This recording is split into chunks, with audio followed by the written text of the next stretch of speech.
everyone. Welcome to pre-registration advising. I just want to say welcome to Emory and becoming part of the class of 2027. I'm sure you've all worked incredibly hard through high school, those college applications, and waiting on that final decision letter to arrive. So I'm very excited to help you on the start of your academic journey here at Emory College. All right, so today we'll be going over your first year and general education requirements, key enrollment dates. We'll walk through Opus, Course Atlas, and shopping carts, share tips for building your schedules for the first time, and think ahead for spring. So I'd like to start talking about your general education requirements. That is a beautiful thing about Emory. We are a liberal arts institution, so you will have a lot of breadth in your schedule. Most importantly, we're going to want to look at your first year GERs, specifically that blue box right there that says Success at Emory. You'll be taking ECS 101 and Health 100 in the fall. These are required. Both are one-credit courses. ECS is essentially your Intro to Emory College, Intro to Liberal Arts. These are smaller classes, and you'll be in there with first-year students from every possible major or discipline. We talk about the academic supports and resources here at Emory, as well as experiential learning opportunities, and even getting into, academic etiquette, how to email your professors, and so on. Health 100 is an online class, so it's very easy to roll over and log on. No excuse not to go.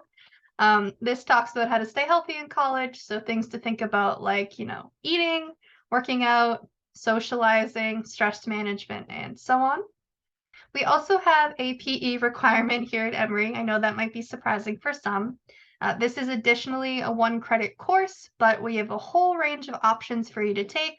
We have things like tennis, tai chi, yoga, cardio, weightlifting, stress management for maybe those who don't want to move around too much. That is also a good option. But PE is a first-year requirement that can be done in either fall or spring, but it must be completed by the end of the year. In addition to those, I want you to look down at expression and communication, that yellow box right there. We have a first-year seminar and first-year writing requirement. First-year seminars are required for every first-year student. These are smaller, more intimate classes with about 16 to 18 students, very discussion-based, and they do require a lot of verbal participation. They're offered in almost every department, and they're incredibly interesting. I know last year the math department offered one on sports gambling. This year we have one in the bio department on test tube babies, and one in the econ department on systemic racism. So they're in all different departments, and it's okay to take one in something that you've never experienced before. These are specialized courses for your learning level. In addition, you also have your first year writing requirement. This is your typical English 101 college course.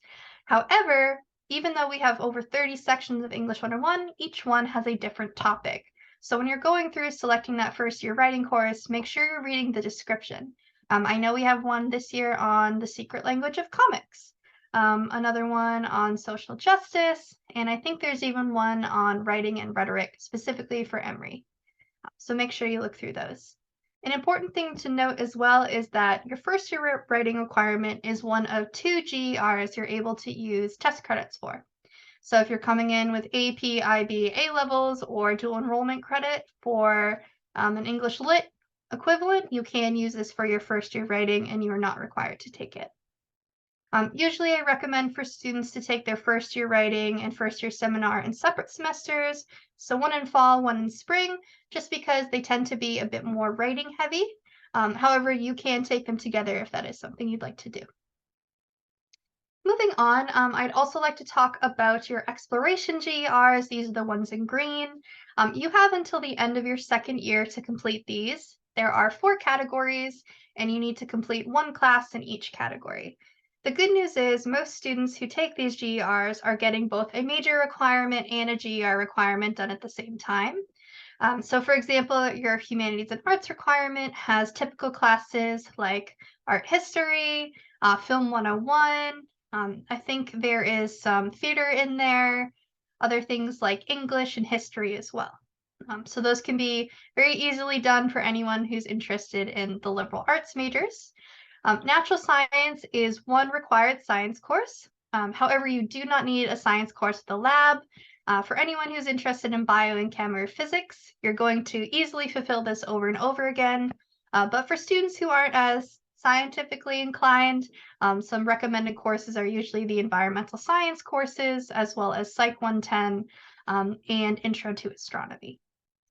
Moving on, you also have a quantitative reasoning requirement. This is your math requirement. Typical courses that fulfill this are your intro-level computer science classes, your Math 111, Math 112, and QTM 100 and 110, which are intro to statistical inference. QTM is usually a major requirement for a lot of social sciences courses, so you get two birds with one stone, your GER and your major requirement. And Math 111 is very typical for our STEM majors as well as econ.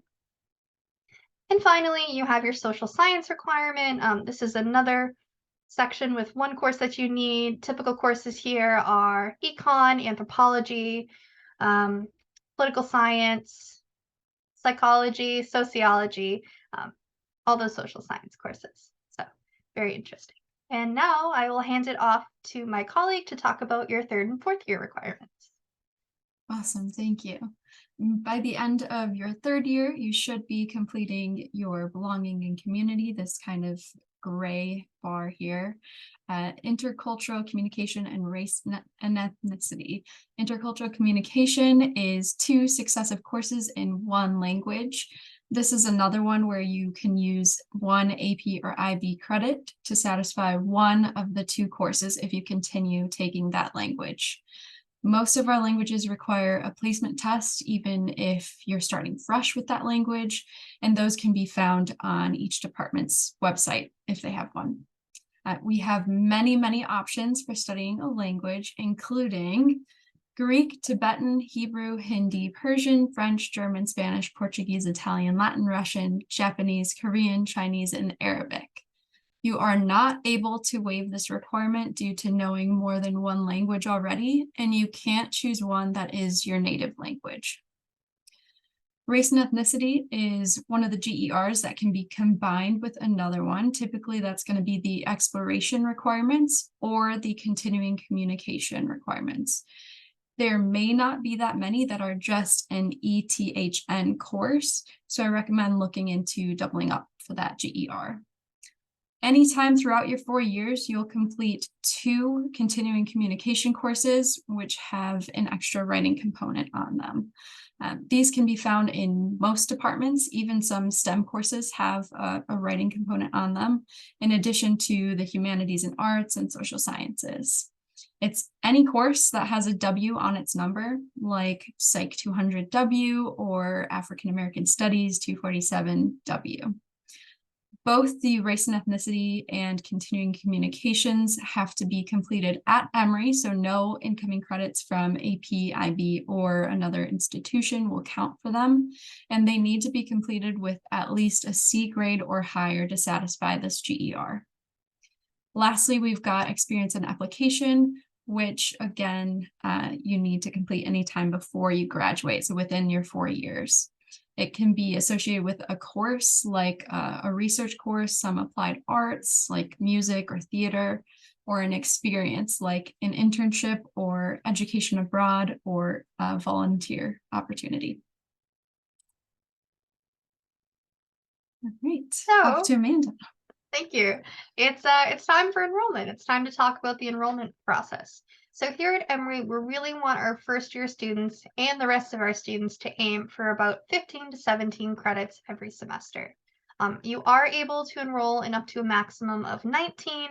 However, your first year, I want you to ease in and kind of evaluate your ability to stay up with your whole schedule as opposed to overloading and burning out for spring semester.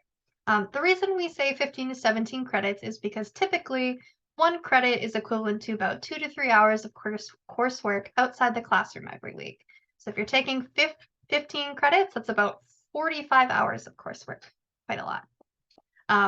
For students, we want you in a minimum of 12, because this is considered full-time. For our F1 students, you need to be in a minimum of 12 in order to stay in status with your F1 visa regulations. Registration itself happens on 2 days. The first day is on Tuesday, August 8th, starting at 12 p.m. Eastern Time. And on that first day, you enroll in up to a maximum of 8 credits. For most students, this could look like 2 3-credit courses, 1 3-credit, 1 4-credit, or if you're a biology student, your lecture lab for Bio 141, which is 5 credits, and 1 additional 3-credit course. Any combination of those. Then we have a second day for registration from August 9th to 10th. Similarly, it is at 12 p.m. Eastern Time, and on this day, you can enroll in up to the remainder of your credits, which is another 7 if you're going for 15, or another 11 if you don't listen to my advice and enroll in the maximum amount of courses. But the good news is, no matter what you do this first semester during your first run for registration, there are no mistakes. No matter what you do, you're on track and it's okay. However, you do need that ECS 101 and Health 100, so maybe that is the only mistake you could make. When we come back in August, there is an add-drop swap period from Tuesday, August 22nd, all the way through September 6th. So you do have a lot of time to make changes in your schedule. The only thing I caution is if you are able to swap into a course later on in the add-drop swap period, just be aware it might take a little work to catch up. So I recommend reaching out to your professor as soon as you get in and asking about the work that you need. And the most exciting part is first days of class begins on Wednesday, August 23rd. Yay! First day of class. All right. This is Opus, where you'll find course planning and enrollment, where you will go to actually enroll into the courses that you've got. And if you have any holds on your account, you'll find that underneath the tasks bar.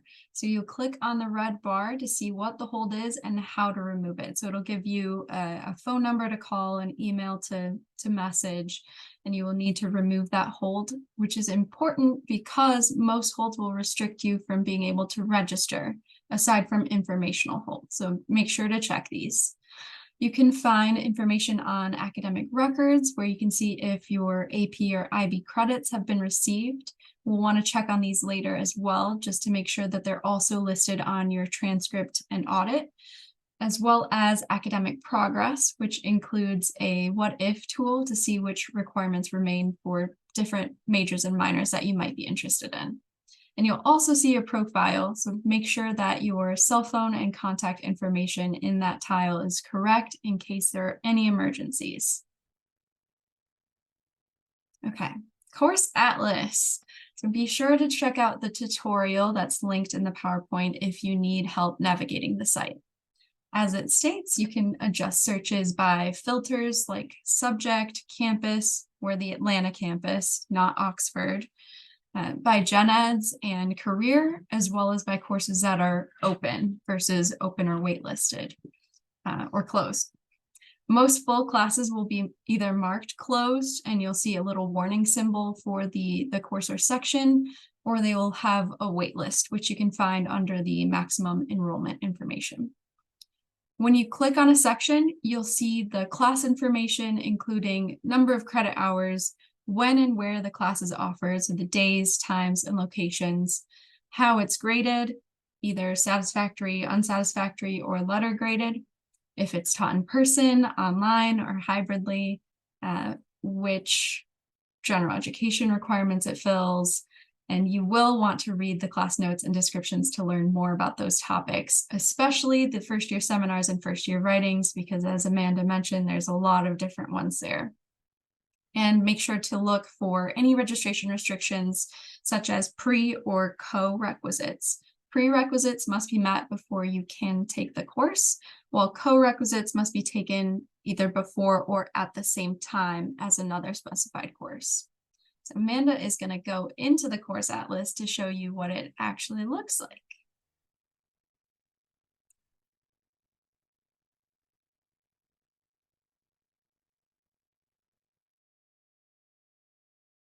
All right, can we all see the Course Atlas? Yes, love that. So this is the Course Atlas. I hope you've been in here before. If not, like Elisa said, please look at the tutorial. I just wanted to do a practical look into the course atlas. So one course we really like to showcase is in our African American Studies department, specifically African American Studies 267W, the Civil Rights Movement. As Elisa said, you can see all this information here. Some more important things to look at would also be course description, which gives you more details on the course. Finding the instructor's name and email address if you'd like to contact them earlier. And some sections even have their books uploaded already, so you can see what books you'd like to be purchasing. As you can see on this one, the requirement designation it fulfills, so the GERs, include humanities and arts, continuing communication, and race and ethnicity. This means you're hitting 3 GERs at once. Courses like this are very rare, but it is really great if you're trying to squeeze in a lot of GERs at the same time. Something else I'd really like to pull your attention to is the same as tag. So we call this cross-listed. When a course is cross-listed, that means this section and History 267W all filter into the same classroom. As you can see, there's 25 seats under this and 5 seats here. That means in total, this class has 30 available seats. This can be very helpful, for example, if African American Studies 267W was full, but the history section still had available seats, you can still enroll in this course. It will just appear under a different department tag on your student record. So definitely check that out. You can also see on this course that it has a waitlist total. If there is no waitlist total listed in Course Atlas, for example, let's see. So this has no waitlist total here, the African American Studies first year seminar. That means you can't get on a waitlist, and the only way to get into this class would be to monitor it. So if someone dropped out, you could directly enroll. But that is kind of difficult because you're not checking Course Atlas 24/7. But I will stop sharing my screen so Elisa can share hers.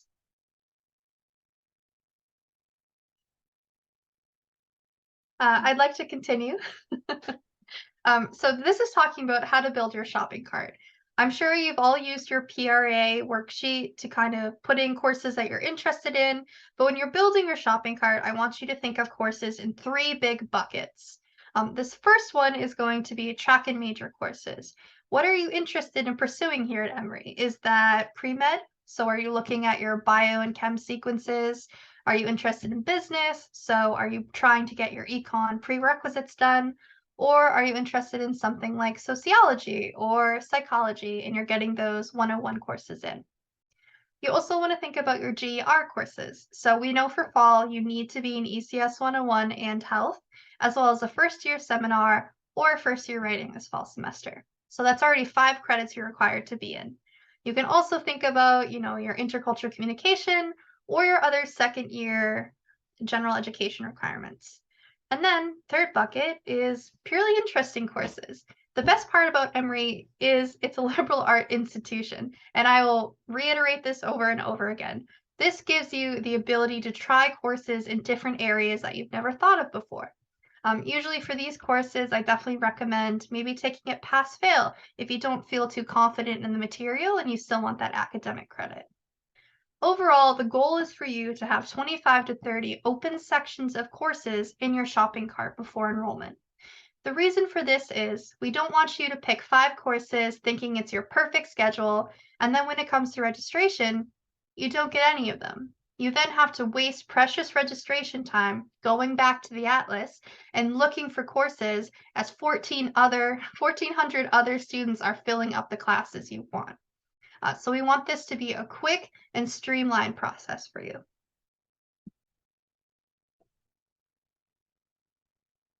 Okay, well, college offers a wider variety of courses that are not offered at high school. So we want you to take advantage of the offerings, try something new out. As Amanda said, this is a liberal arts institution, and learn from our amazing faculty teaching the courses.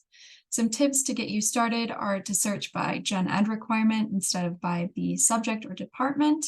But if you have a specific topic you'd like to learn about, then you can type in keywords too. Check for those prerequisites to make sure you can take the class. And you should be looking at 100 to 200 level classes, as those 300 to 400s are generally meant for upperclassmen, and 500 plus, if you see those, they're graduate level courses. If there's a 300 level course of interest, email the instructor to see if it's appropriate for a first year to take in their first semester. Try not to join any waitlists until you have a full schedule of classes. The waitlist can be pretty tricky, and it will skip you if you've got any conflicts. So there are 3 types of conflicts: another class at the same time, another section of the same class that's already on your schedule, or if adding the class will put your schedule at more than 19 credits, which is the credit hour maximum. If you get a waitlist conflict, you can only remove the conflict by dropping the conflicting class or credits and hoping the waitlist will run again, or by leaving the waitlist and joining it again using the swap if feature. You can ask your advisor about that if you need to, but there's also a helpful tutorial on the Emory Welcome app to get you through that.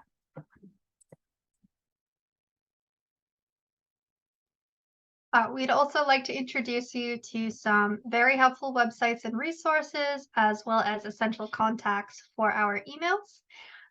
Over here on the left, you can see the Office for Undergraduate Education, OUE advising email. Always feel free to reach out there, but it could also be helpful just to directly email your advisor too. I usually recommend that for my advisees. You can also email housing if you have any worries about your placement in the fall. Dining as well, if you're interested in talking about your dining options. I know that we also have a kosher plan here at Emory. For your AP, IB, A-level transcripts, please submit those by August 1st. If you're worried about them being posted and you're not seeing them under that academic records tab, you can always reach out to admission.processing@emory.edu. We also have the financial aid email, as well as student accounts and billing for any tuition or scholarship or financial aid questions. Looking over to helpful websites and resources, you all know Opus as well as Course Atlas, but what I really like to draw your attention to is this Opus how-to page. Specifically for your course and enrollment tile, they can walk you through PDFs and pictures how to specifically enroll in courses and do other functions, like that swap if we talked about. The Student Accounts and Billing Office, and we really want to highlight the Department of Accessibility Services here at Emory. We recommend getting this done as soon as possible because this can be a bit of a lengthy process and it's not retroactive. Please upload your Emory card photos. These are very important. You want them made for when you get on campus. They're essentially the key to getting anywhere with a passcode. We also have Canvas and our resources A to Z page, which will be helpful in the future for you as well.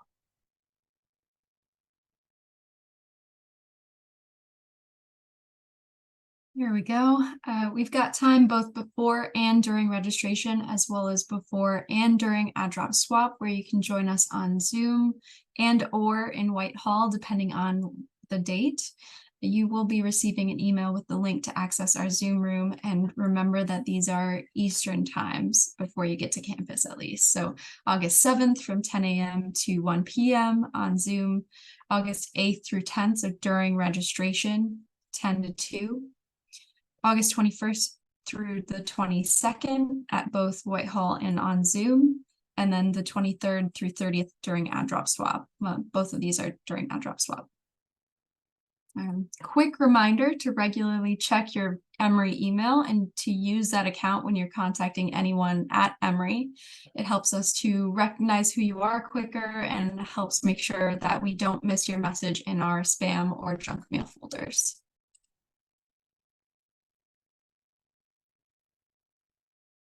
We also wanted to talk about some additional advising opportunities. Every student who's admitted to Emory starts at Emory College. However, you do have the option to go into the business school. So this is where pre-BBA advising will be really helpful. Our lovely pre-BBA advisor, Miss Anna Gibbons, would be happy to talk you through the prerequisites, the steps, and the typical timeline for that. We also have pre-health advising for any student who's interested in doing pre-health programs like pre-med, dentistry, and so on. We have plenty of those times available through the rest of July and August. And we also have dual degree engineering advising for students interested in our dual degree with Georgia Tech. More information can be found for this on the first year student summer webinars page. Including recordings. So if you aren't able to make those dates, they'll be on the site for you to watch. Okay, if my computer wants to load for us, your next steps are to check out the Emory Welcome app, submit any exam scores or college credit, previous credit to admission, and checking on that if you don't see anything at admission.processing@emory.edu. Review your tutorials on Atlas and Opus, and put lots and lots of options in your cart to prepare for registration. We will be having, or I guess we've got one more Eagle Chat event at the time of this recording with a panel of rising sophomores to talk about their registration experiences, and I believe we should have recordings of those if you can't make it. And then registration starts August 8th. Please let us know if you need any special accommodations for registration as soon as you know you need them.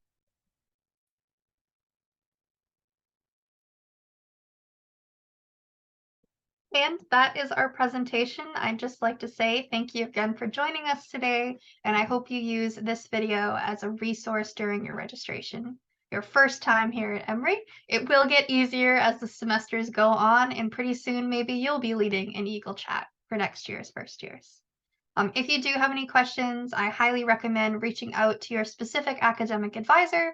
We work all summer and we will be monitoring our emails. Individual appointments will start later in September and the fall, and we're happy to get started on talking about spring as well. So thank you again.